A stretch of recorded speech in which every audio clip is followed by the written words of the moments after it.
జాతీయవాద జర్నలిజానికి అసలైన వేదిక నేషనలిస్ట్ హబ్ ని సబ్స్క్రైబ్ చేసుకోండి. నోటిఫికేషన్స్ కోసం బెల్ ఐకాన్ పై క్లిక్ చేయండి. సార్ నమస్కారం సార్. నమస్తే భరద్వాజ్ గారు. సార్ బాగున్నారు? మీరు నాకు సంతోషం ఏంటంటే మీకు 20 ఏళ్ళు క్రితం ఎట్లా ఉన్నారు, ఇప్పుడు ఎట్లా ఉన్నారు. జుట్టు నేర్చిపోయింది కదా, మొహంలో చిరునవ్వు ఉంది, ఆరోగ్యంగా కనిపిస్తున్నారు, సంతోషంగా కనిపిస్తున్నారు. సార్ ఈవెన్ సార్ హ్యాపీగా ఉన్నాం అనుకుంటే హ్యాపీగా ఉండొచ్చు సార్, లేవనుకుంటే ఇప్పుడు బాధపడుతుంది. హ్యాపీనెస్ కూడా మనం ప్రపంచంలో తప్పుని సవరించాలి కానీ పెద్ద దేశం నాశనం అయిపోతుందన్న ఆందోళన అక్కర్లేదు. దేశం దానంతటా దేశం చాలా విషయాల్లో బాగుపడుతుంది కూడా, కొన్ని విషయాల్లో నష్టపోతున్నా కూడా. ఆనాడు ఇలాంటి ప్రోగ్రాం పెట్టుకుంటే మనకి గంటలో 10 సార్లు కరెంట్ పోయేది, ఏసీ ఉండేది కదా. కానీ నిజంగా చాలా మంచి పని కూడా వచ్చింది. సరే ఎలక్షన్స్ వస్తున్నాయి. ఈ ఎలక్షన్స్ వస్తుంటే ఎలక్షన్స్లో ఒకనొకప్పుడు మన మంచి వాళ్ళని ఇండిపెండెంట్ క్యాండిడేట్లుగా ఎన్నుకునేవాళ్ళం, లేకపోతే పొలిటికల్ పార్టీస్లో కూడా ఎన్నుకునేవాళ్ళం. ఈ మధ్యకాలంలో కులాల వారీగా, మతాల వారీగా, లేకపోతే డబ్బుల వారీగా వెళ్ళిపోతున్నారు తప్ప మంచి క్యాండిడేట్లు అనేది కావట్లేదు. అసలు మామూలుగా నా ఉద్దేశంలో అసలు ఎవరిని ఎన్నుకోవాలి అంటే మంచివాడిని ఎన్నుకోవాలా, లేకపోతే పొలిటికల్ పార్టీని ఎన్నుకోవాలా, లేకపోతే కులాల పార్టీగా ఎన్నుకోవాలా? మీ ఉద్దేశం ఏంటి? చాలా సంక్లిష్టమైన ప్రశ్న. మొట్టమొదటి ఇండిపెండెన్స్ అంతా మాట్లాడారు మీరు అన్నట్టుగా. మన ఆంధ్రప్రదేశ్లో తీసుకున్నట్టయితే తొలి శాసనసభ ఎన్నికల్లో నాకు గుర్తున్నంత వరకు 52 ఎంతమంది ఎమ్మెల్యేలు ఇండిపెండెంట్గా ఎన్నికయ్యారు. అవును. అలాగే జాతీయ స్థాయిలో కూడా పార్లమెంట్లో దాదాపు 60-70 మంది ఇండిపెండెంట్గా ఎన్నికయ్యారు. అవును. కానీ కాలక్రమేణా ఈవేళ 99.7% మంది ఇండిపెండెంట్లు డిపాజిట్లు కూడా కోల్పోతున్నారు. గెలిచేవాళ్ళు దాదాపు 0. పొరపాటున ఒకళ్ళిద్దరు గెలిస్తే ఇండిపెండెంట్లుగా పేరుకి గెలిచిన వాడి నిజానికి ఏమిటంటే ఏదో ప్రధాన పార్టీలో ఉన్నారు, చివరి క్షణంలో వారి అభిప్రాయ భేదాలు వచ్చి సీటు ఇవ్వక రెబెల్గా నిలబడ్డారు, ఇండిపెండెంట్గా నెగ్గారు స్థానికంగా ఉన్న బలం వల్ల. ఎన్నిక అవగానే అటో ఇటో చేరిపోతారు మళ్ళీ. అలా తప్ప ఇండిపెండెంట్లకి మన ప్రజాస్వామ్యంలో, మన ఎన్నికల వ్యవస్థలో దాదాపు స్థానం లేదు. ఫస్ట్ మనం అర్థం చేసుకోవాలి. మనం ఏదో అలవమాలినటువంటి ఆదర్శంతో ఇండిపెండెంట్ మంచివాడిని మనం ఓటేస్తే అద్భుతం జరుగుతుంది లేదు, ఆ పరిస్థితి లేదు, మన ఎన్నికల వ్యవస్థ లేదు. కాబట్టి పార్టీల మధ్య ఎంచుకోవాలి. అది ప్రధాన పార్టీల మధ్య 2 ప్రధాన పార్టీలకే స్థానం ఉన్నది. అరుదుగా 3వ పార్టీకి ఉన్న చోట్ల ఉండొచ్చు, అది కూడా తాత్కాలికంగానే. దీర్ఘకాలికంగా 3వ పార్టీకి పెద్ద స్థానం లేదు. ఎక్కడ చూసినా మనకి కనిపిస్తుంది. యూపీలో చూసాం మొన్నటి దాకా 3వ పార్టీ ఉండేది, ఇప్పుడు దాదాపు అంతర్ధానం అయిపోయింది. అలాగే కర్ణాటకలో దేవగౌడ గారి పార్టీ ఉండేది, దాదాపు కష్టం అయిపోతుంది. ఎందుకంటే మన ఎన్నికల వ్యవస్థ అట్లాంటిది. మన దేశంలోనే కాదు, ప్రపంచంలో ఎక్కడున్నా కూడా 1 కోటి ఎక్కువ వస్తే గెలుపు, 1 కోటి తక్కువ వస్తే ఓటమన్నప్పుడు మన ఎన్నికల వ్యవస్థలో 3వ పార్టీ ఒకవేళ తాత్కాలికంగా ఉన్నా కూడా ఎక్కువ కాలం మనగలడం కష్టం. ఇక పార్టీని చూడాలి, అభ్యర్థిని చూడాలా, ఇది చాలా సంక్లిష్టమైన అంశం. 2 చూడాలి. మామూలుగా అయితే సిద్ధాంతం రీత్యా అభ్యర్థి ముఖ్యం. ఎందుకంటే మన ప్రతినిధిగా మనిషిని ఎన్నుకుంటున్నా, పార్టీ అనేది కాకతాళీయం. అక్కడికి వెళ్ళి మన భావాల గొంతునివ్వాలి, మనందరికీ సమిష్టి నిర్ణయాలు చేయాలి. కానీ మన దేశంలో పార్టీల తీరు కానీ, లేకపోతే చట్టసభల తీరు కానీ, రాజ్యాంగంలో మనం తీసుకొచ్చిన మార్పులు కానీ, పార్టీ ఫిరాయింపు నిషేధం పేరుతో ఒక వ్యక్తిగా ఎన్నికైన ప్రతినిధికి గొంతు లేకుండా చేశాం. నిజంగా వీళ్ళు దీనికి ఎందుకు పోటాడుతుందో నాకు అర్థం కావట్లా. ఎమ్మెల్యే అయిన తర్వాత, ఎంపీ అయిన తర్వాత మీకు సొంతంగా ఏ విషయం గురించి మాట్లాడే హక్కు లేని పరిస్థితి కల్పించాం. అక్కడికి వెళ్ళి వాళ్ళు చెప్పినట్టుగా చేతులు ఎత్తడం తప్పితే, వాళ్ళు ఏ రకంగా ఓటేయమంటే ఆ రకంగా ఓటేయటం తప్పితే, వాళ్ళు చెప్పినప్పుడు చెప్పిన మాట చెప్పడం తప్పితే మాకు అక్కడ అవకాశం ఏదైనా అరుదుగా వస్తే మీకంటూ అవకాశం లేకుండా చేశాం. కానీ అదే సమయంలో సమర్థులు, నిజాయితీపరులు, ప్రజాహితాన్ని కోరేవాళ్ళు వ్యక్తులుగా అవసరం. మరి పార్టీయే ప్రధానమైనప్పుడు పార్టీ ఏజెండా అవసరం. ఈ రెంటిని కలిసి చూడాలి, ఏ ఒక్కటి విడదీయలేం. ఒక పార్టీ దేశానికి నష్టం చేసే పరిస్థితిలో ఉంటుంది ఏజెండా, కావాలని ఎవరో నష్టం చేయరు. కానీ ఆ దేశ కాలమాన పరిస్థితులను బట్టి, ఆ సమాజ పరిస్థితులను బట్టి ఈ పార్టీ ఎజెండా ఈ దేశానికి, ప్రజలకు పనికొస్తుందా లేదా అది అంచనా వేయాలి. 2 వ్యక్తిగా ఈ మనిషి, ఆమె కానీ ఆయన కానీ మన భావాలకి గొంతునిచ్చి నిజాయితీగా మంది హితం కోసం పనిచేస్తలేదో చూడాలి. ఒకప్పుడైతే నేను వ్యక్తిని చూడమని చెప్పేవాడిని, ఇవాళ 2 చూడమని చెప్తున్నాను. ఇప్పుడు మీరు చెప్పిన దాన్ని బట్టి నాకు సంక్లిష్టంలో పడ్డా నేను. మా కాన్స్టిట్యున్సీలో నేను యాంటీ బీజేపీ సార్, దీంట్లో ఏమీ రహస్యం లేదు. కానీ మా దగ్గర విశ్వేశ్వరరెడ్డి గారు బీజేపీ నుంచి కంటెస్ట్ చేస్తున్నాడు. ఆయన చాలా మంచివాడు.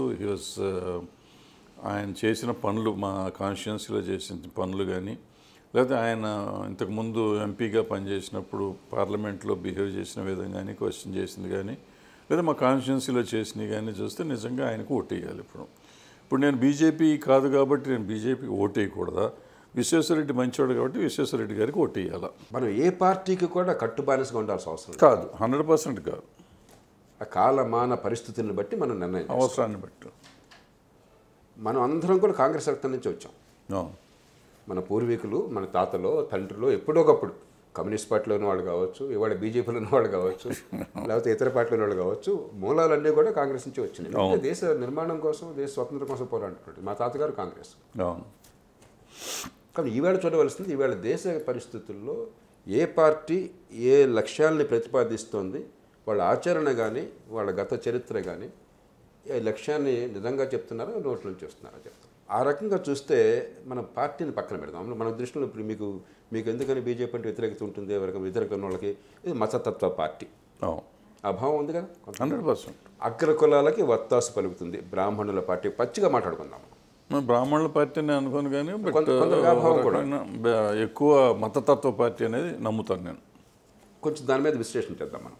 తర్వాత విశ్వేశ్వరరెడ్డి గారి దగ్గర వద్దాం. ఖచ్చితంగా మతం అనేది రాజకీయాలని శాసిస్తుంటే, సమాజాన్ని వెనక్కి తీసుకెళ్తుంటే మనం గట్టిగా పోరాడాలి. ఫండమెంటలిస్ట్ ఇప్పుడు ఇరాన్లో ముల్లాలు కావచ్చు, అయతుల్లాలు కావచ్చు, మరో దేశం ఇంకోటి కావచ్చు, ఏం చేస్తున్నారు? ఆడపిల్ల ముఖం మీద ఆవిడ కప్పుకున్నా కూడా వాళ్ళు కోరిన రీతిలో కప్పుకోలేదని ప్రాణాలు తీసే పరిస్థితికి వచ్చేది. దాన్ని మనం క్షమించలేం. అట్లాగే బాల్య వివాహాలు ఉండాలి, తండ్రి చెప్పినట్టే ఈ పిల్లలు పెళ్లి చేసుకోవాలా, లేకపోతే కాప్ పంచాయతీలాగా ఉండి ఈ ఆనర్ కిల్లింగ్స్ ఉండాలా, వేరే కులం వాళ్ళు పెళ్లి చేస్తుంటే తలకాయ తీసి పారేయాలా, దాన్ని ప్రోత్సహించేటువంటిది ఎవరు చెప్పినా కూడా మనం నిర్ద్వంద్వంగా వాడిని ద్వేషించాలి, వ్యతిరేకించాలి. 100%. కానీ ఈవేళ నాకు అర్థమైనంత వరకు భారతీయ జనతా పార్టీ ఆధునికీకరణకి మార్గం చూపెడుతుంది. మహిళల హక్కుల విషయంలో, మహిళలకి సంతానోత్పత్తి హక్కులు కావచ్చు, లేకపోతే విద్యా హక్కులు కావచ్చు, ఆర్థిక హక్కులు కావచ్చు, వివాహ హక్కులు కావచ్చు. పాతకాలపు సాంప్రదాయంలో ఉన్నట్టుగా ఆడపిల్లంటే నోరు మూసుకుని ఇంట్లో వంటింట్లో పనిచేసి సేవ చేయాలని చెప్పని కాకుండా మహిళల ఉన్నతి కోసం. కాబట్టి మతం పేరు వాడినా కూడా మతమౌఢ్యం కనిపించట్లా. నాకు నిజాయితీగా చెప్తాను, నాకు మతం లేదు. నేను నిరీశ్వరవాదిని, లేదంటే కనీసం సంశయవాదిని. బుద్ధుడి తత్వం చాలామంది చెప్తారు సంశయవాది అంటే. రెండోది, హిందూ మతంలో మనందరం ద్వేషించే లక్షణం ఏంటి? అనాదిగా వచ్చింది పుట్టుకతో వచ్చిన అసమానత. ఆ మనిషి కష్టాన్ని బట్టి, మనిషి వల్ల సమాజానికి మంచిని బట్టి కాకుండా పుట్టుకని బట్టి నువ్వు గొప్పవాడు తక్కువవాడు నిర్ణయించిన మతం కాబట్టి మనం దాన్ని ఒప్పుకోం. ఈవేళ భారతీయ జనతా పార్టీ నాకు అర్థమైనంత వరకు అది ప్రతిపాదించట్లా. అందరినీ పెంచాలి, కులవంతరాలు పోవాలి, ఆర్థిక అవకాశాలు రావాలి అంటే మళ్ళీ ఆధునికీకరిస్తున్నారు. అలా ఉన్నంత వరకు మతతత్వం అన్నది రాజకీయాలను ప్రభావితం చేయట్లేదు నా దృష్టిలో. ఇంకో రకంగా అనుకోవచ్చు, తప్పలేదు. కానీ నాకు అనిపిస్తుంది, చెప్తాను, ఫ్రాంక్గా చెప్తాను. అలాంటప్పుడు దాన్ని నేను పక్కన పెట్టేస్తాను. ఇక పార్టీలుగా చూడవలసింది నాకు అనిపించేది ఈవేళ ఈ దేశ భవిష్యత్తుకి, ఈ యువత భవిష్యత్తుకి సంపద పెంచడం, ఆదాయాలు పెంచడం, ఉపాధి కల్పించడం, పెట్టుబడులు ప్రోత్సహించడం ఆ మార్గాన్ని వెళుతున్నారా, లేకపోతే పేదరికాన్ని పంచిపెట్టడం ఒక్కటే పరిష్కారంగా భావిస్తున్నారు? ఇది కీలకం అనిపిస్తుంది. నేను 100% నిజాయితీగా చెప్తున్నాను, చాలా మదనపడి చెప్తున్నాను. మనకి ఏ పార్టీని ప్రేమించక్కర్లేదు, ఏ పార్టీని ద్వేషించక్కర్లేదు. ఈ దేశ భవిష్యత్తు అంధకారమైతే మీ చర్యల వల్ల ఆ పార్టీని మనం సమర్థించడం అసాధ్యం.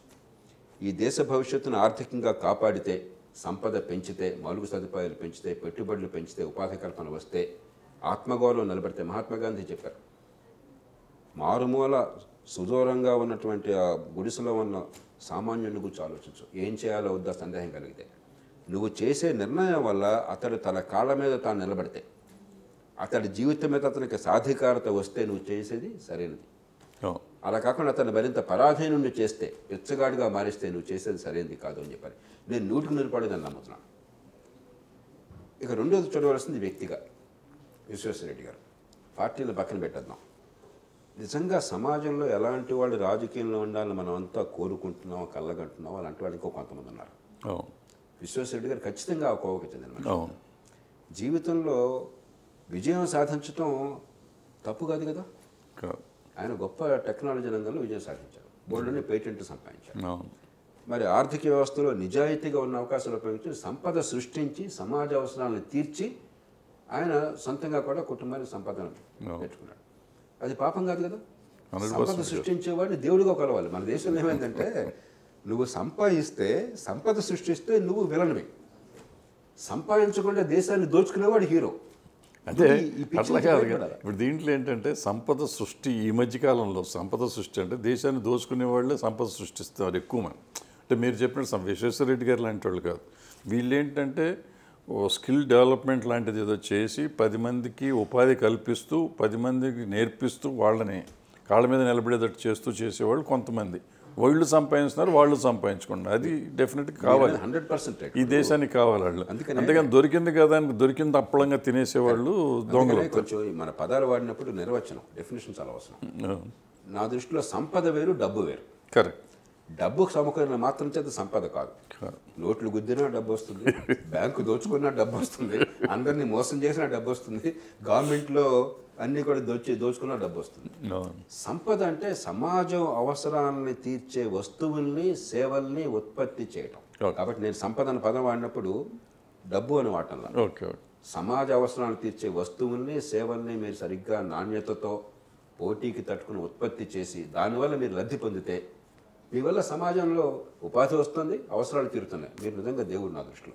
నిజమైన సంపద సృష్టించేవాడు ఈ సమాజంలో దేవుడిగా మనం గుర్తించాలి. మనం వాడిని నరకం చూపెట్టి వాడిని విలన్గా చిత్రించి డబ్బులుంటే వాడి పాపాత్మునిగా ఉండేటి మూర్ఖపు ధోరణి పోవాలి. అందుకనే కమ్యూనిస్టు నేపథ్యాన్ని చూసిన డెంగ్ షాపింగ్ అన్నాడు, ఈ సంపద సృష్టించేవాడిని మనం గొప్పగా చూడాలి, నిజమైన సంపద వస్తే it's glorious to be rich అన్నాడు. నిజమైన సంపద సృష్టిస్తే మీరు ఉత్పత్తి చేసి ఉపాధి కల్పించి మార్కెట్లో 10 మంది అవసరాలు తీర్చగలిగితే అది చాలా గ్లోరియస్.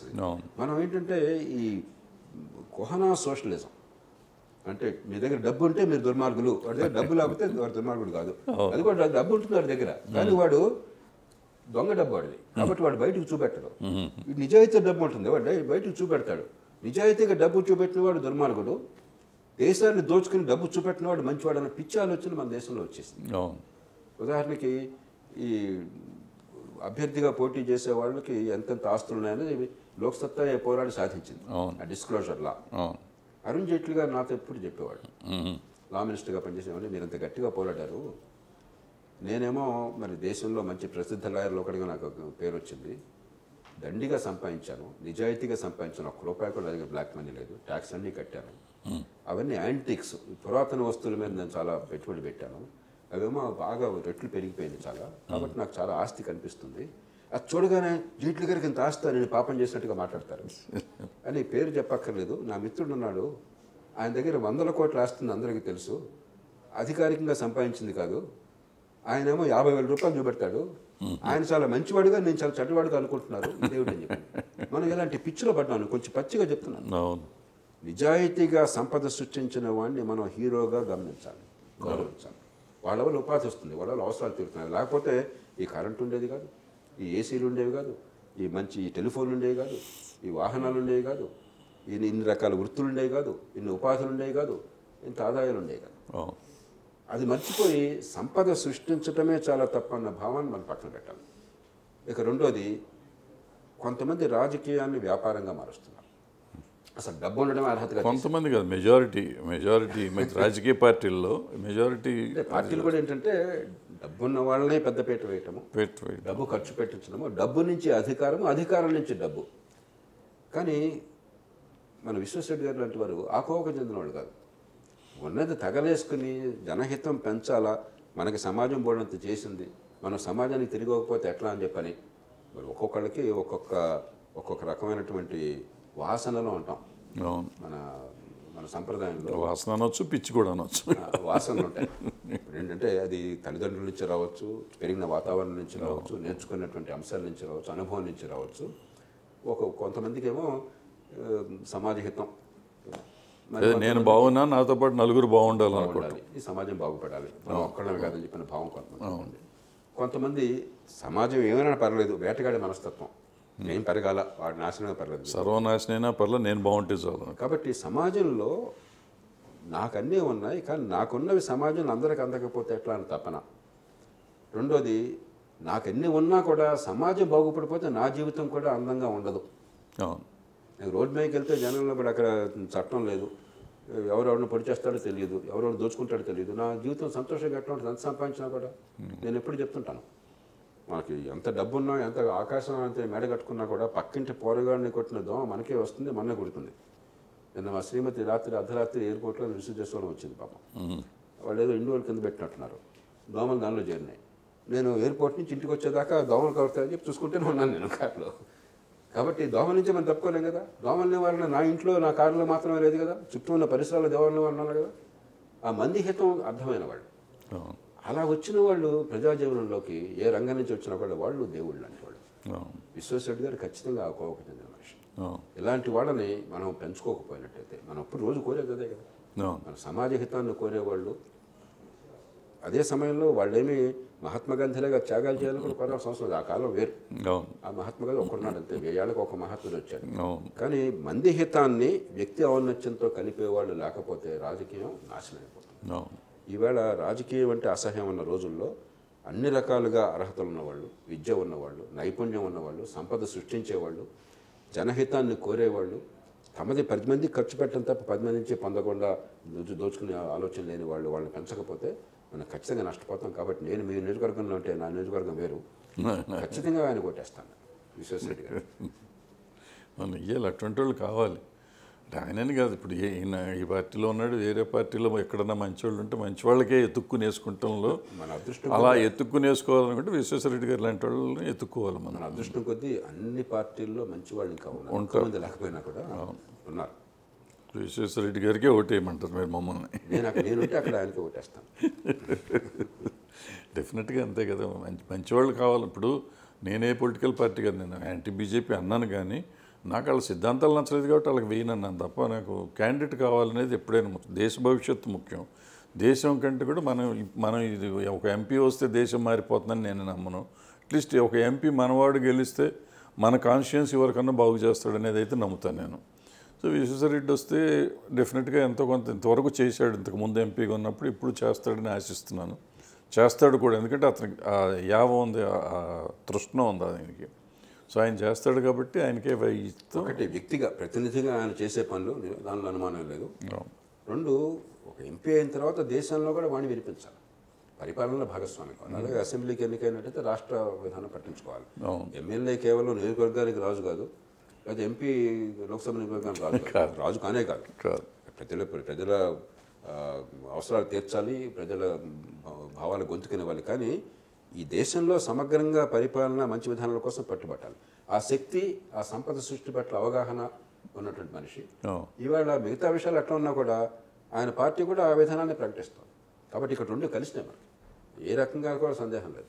అలాగే క్లాష్ ఉందనుకోండి, సంపద సృష్టికి వ్యతిరేకంగా ఉన్న పార్టీలో కొండా విశ్వేశ్వరరెడ్డి గారు పోటీ చేశారనుకోండి, అరే మంచి మనిషి, మూర్ఖపు విధానాలు ఈ మధ్య ఎట్లాగా చెప్పి మనకు సందేహం లేదు. నా దృష్టిలో ఆ సందేహం లేదు. మీ దృష్టిలో లేదు, నా దృష్టిలో ఉండి ఉండొచ్చు కదా. నేను మంచివాడికి వేయాలనుకున్నప్పుడు ఈయనకి వేస్తాను. అంటే మనం రకరకాలు ఉంటాయి, ఒక్కొక్క మనిషి ఒక్కొక్క రకంగా ఆలోచిస్తూ ఉంటారు కదా, దాంట్లో తప్పే ఉంది. ప్రజాస్వామ్యంలో గొప్పతనం అదే. అదే అదే మనం అభిప్రాయ భేదాలు ఉండటం సహజం. మంచి మనసుతో ఉన్నంత కాలం అభిప్రాయ భేదాలు, ఇప్పుడు మీరు నన్ను అభిప్రాయ భేదంతో ద్వేషాలు పెంచుకోకుండా ఉంటాను. నన్ను ఒప్పించే ప్రయత్నం మీరు చేయాలి, వాదనతో కానీ వాస్తవాలతో కానీ. నేను చేయాలి, అంతేగాని మీరు నా మాట వింటలేదు కాబట్టి నేను అంటే భరద్వాజ గారి మీద దుర్మార్గుడు, దేశద్రోహి కులం పేరు, మతం పేరు, ప్రాంతం పేరు పెట్టిద్దాం, లేకపోతే మీరు నా మీద పడ్డా, లేకపోతే కలిసి, ఇది చాలా అనారిక లక్షణం. ఎవరు నెగ్గుతారన్నది నా దృష్టిలో రాజకీయ ముళ్ళ కిరీటం అండి. చాలా నిజంగా మంచివాళ్ళు, సమర్థులు రాజకీయంలోకి వచ్చేవాళ్ళు నష్టపోయి వస్తున్నారు తప్ప, సమాజం అంటే మమకారంతో దాని మీద పిచ్చితో వచ్చేవాళ్ళు విజ్ఞత గలవాళ్ళు కాదు. విజ్ఞత గలవాళ్ళు రాజకీయానికి దూరంగా ఉండాలి. మంచి మనుషులు విశ్వేశ్వరరెడ్డి గారి వాళ్ళు ఎందుకు వస్తున్నారంటే, ఏదో ఒకటి చేయకపోతే మనం మౌనంగా కూర్చోవడం సరైనది కాదు. ఈ సమాజాన్ని బాగు చేయాలంటే మనం మన సమయాన్ని, మన శక్తిని వాళ్ళు కొంత నష్టమైనా, కష్టమైనా, తిట్లు పడ్డా భరించాలని చెప్పి వేస్తున్నారు తప్పితే. అందుకని ప్రజాజీవనంలో ఉన్నవాళ్ళు మంచి మనసుతో వస్తే ఏ పార్టీలో ఉన్నా, ఏ వర్గంలో ఉన్నా నాకు చాలా గౌరవం. మన దేశంలో అందరినీ ఘాట కట్టి తిట్టడం మొదలెడుతున్నాం, రాజకీయాన్ని అసహించుకోవటం, ఇక రాజకీయంలోకి వెళ్తే ఎందుకురా బాబు అని చెప్పని పారిపోయేట్టు చేయటం, వాడిని చాలా అవమానంగా చూడడం, ఇది మంచి. అదే సమయంలో మళ్ళీ ఎన్నికైతే పదవుల్లోకి వస్తే మళ్ళీ వాళ్ళకి కాలు మొక్కటం, రెండు ఉన్నాయి హిపోక్రసీ అన్నమాట. ఓ పక్కన రాజకీయం అంటే ద్వేషం, మరో పక్కన అధికారం అంటే మోజు. ఇది సరైనది కాదు. మనకి పదవి ఇస్తానంటే, ఎమ్మెల్యే సీట్ ఇస్తానంటే పాపం ప్రజాజీవనం అర్థం మాత్రం అర్థం కాని మనుషులు కూడా నాకు ఇస్తారా అని అడుగుతారు. ఈ పిచ్చి పోవాలి. ఈ మధ్య చూస్తున్నాం కదా, కొంతమంది నేను కంటెస్ట్ చేస్తాను కానీ ఏ పార్టీ టికెట్ ఇస్తే ఆ పార్టీలో చేరుతాను. అది ఏంటో ఇంత సీనియర్ పార్టీలు, 100 సంవత్సరాలు 50 సంవత్సరాల పార్టీలు టికెట్ ఇస్తారా అంటే అసలు నిజంగా వీళ్ళు ఇస్తే మాత్రం ఎందుకంటే దుర్మార్గమైన పార్టీలు, చాలా అన్యాయం. ఇది పార్టీ ఆ పార్టీ గొడవ లేదు. రెండోది మరికొందరు ఏమంటారు, నాకు ఓటు అయిపోతే ఆత్మహత్య చేసుకుంటాను, అదొకటి. లేదా ఏడుస్తారు, చచ్చిపోతాం అంటారు. ఎంటూ కొంతమంది సీటు అవ్వకపోతే ఏడుస్తారు. చేస్తాను. ఎందుకు ఏడుస్తారు తెలియదు. అరే నీ పని నువ్వు చేసుకోవడానికి హాయిగా ఉన్న అవకాశం ఉన్నప్పుడు నువ్వు నీ పని, సొంత పని వదిలేసి, కుటుంబాన్ని వదిలేసి సమాజం కోసం చేస్తానంటున్నావు. వాడు ఏ కారణంగా నువ్వు వదిలే అంటున్నాడు. పోన్లే నేను చేస్తాను అనుకున్నాను, కుటుంబాన్ని చూసుకుంటాను అనుకోవచ్చు. కుటుంబం చూడటం సార్, లేకపోతే చేయొచ్చు కదా. కుటుంబం ఎప్పుడైనా చేయొచ్చు. ఎమ్మెల్యే అయితేనే చేయాలి, ఎంపీ అయితేనే చేయాలి, మామూలుగా కూడా చేయొచ్చు కదా. కాబట్టి నిజమైన సమర్థుల్ని రాజకీయంలో తీసుకోవడం ఎట్లాగా, మంచి మనుషుల్ని సమర్థుల్ని వాళ్ళని పోషించుకోవటం, పెంచుకోవటం ఎట్లాగా. వాళ్ళు ఎప్పుడు కూడా తాము నష్టపోయి సమాజానికి మంచి చేయడం కోసం వచ్చిన వాళ్ళు. అలా కాకుండా ఈ పదవే పరమావధిగా భావించి దేశాన్ని దోచుకునే వాడిని మనం ప్రోత్సహించడం అనేది చాలా ప్రమాదకరం. Okay sir, thank you very much sir. Thank you. మంచిగా.